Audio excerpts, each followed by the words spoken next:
Hello and welcome. Today I will be showing you how to replace your RAM on a laptop.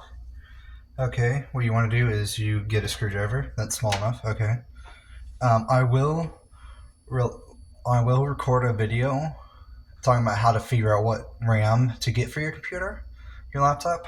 But then this video I'll show you how to replace it because I decided to do it in this order. Now, as you may be able to see, my laptop is a little bit damaged. I've opened it up a few times, wasn't very careful. I'm missing a few screws. You want to keep track of these screws.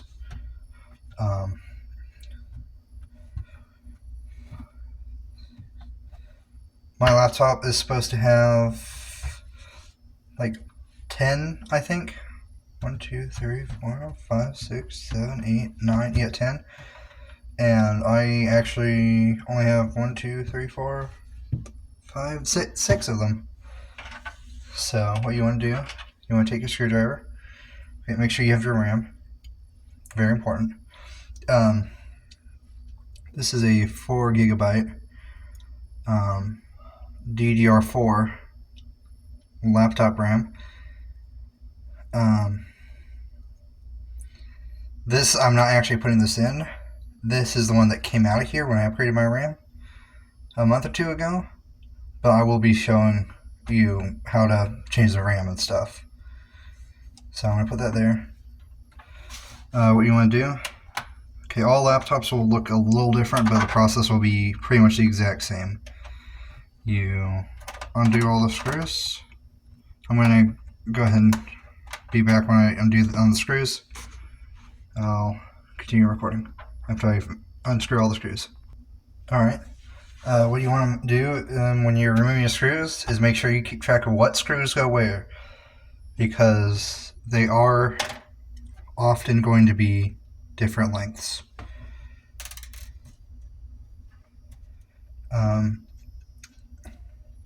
By the way, this is how I lost the screws. Like, they're just laying them around. I don't have a tray to put them in.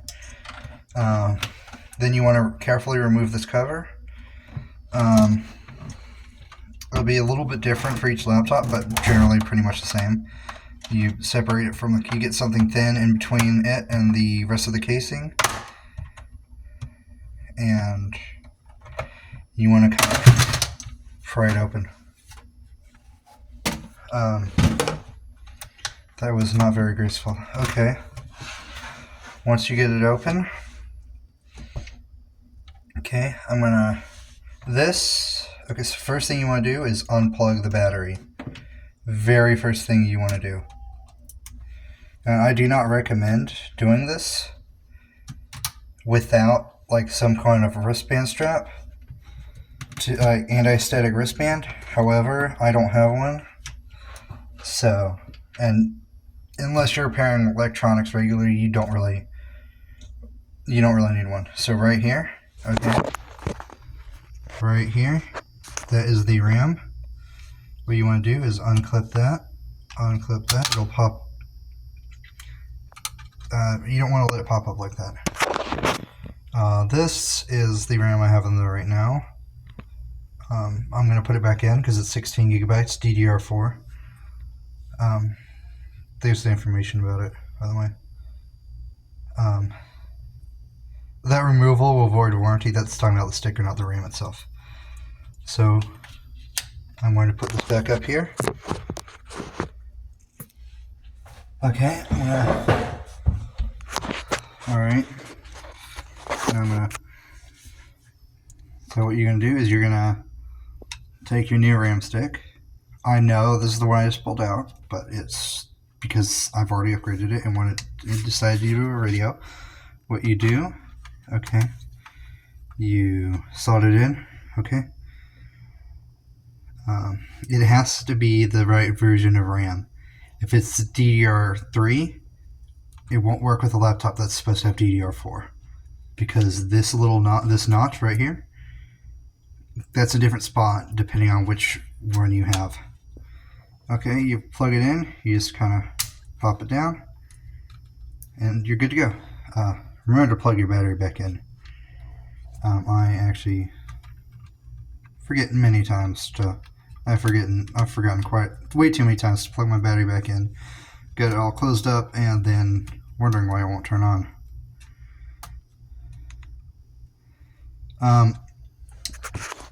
Different laptops will have different ways to connect the battery. This one, you press it down, and then you move this metal piece over it.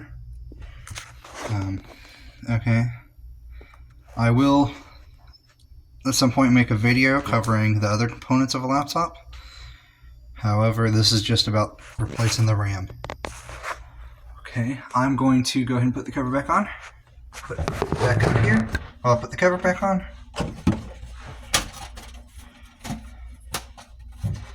So if you have a can of compressed air, it's generally a good idea to blow out your fan. Hold your fan down, blow it out. Like you hold your fan still, and you use your compressed air to clean it out. That's generally a good idea for, whenever you open up your laptop, especially if you use it on a bed or something, because that fan will collect dust and that's not good, and that's not very good for. They'll collect dust and fibers and stuff, and that's not very good for the cooling of your computer.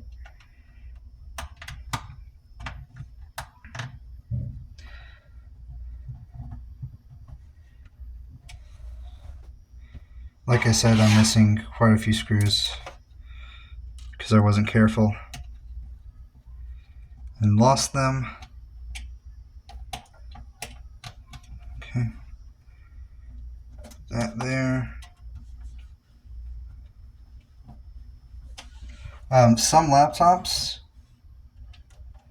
will have screws under the like some laptops will have screws under the grip things that are on the bottom.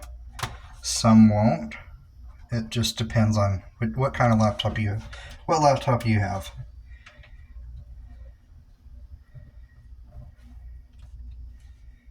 So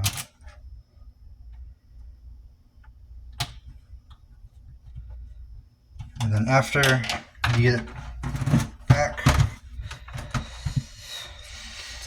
you get it all plugged back in and case back on, you can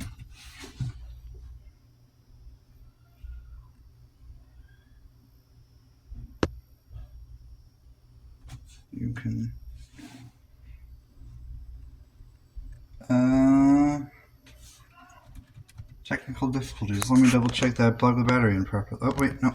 There we go. I'm going to pause it while I enter my password. Alright, now it's booting up.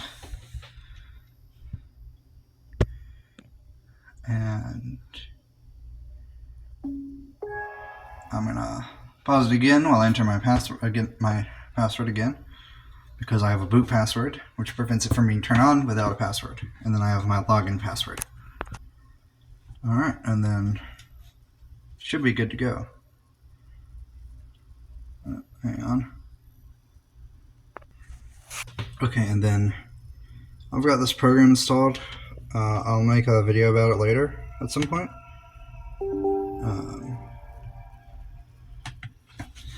Which is good for monitoring stuff. It's called Winfo. You hit start.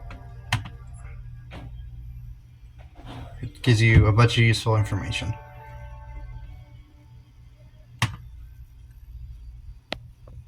Okay.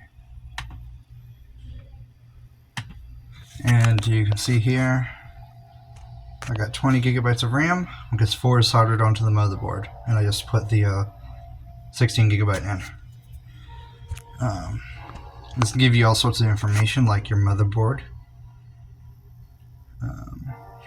your full laptop model, what kind of CPU you have, what kind of GPU you have. This is integrated.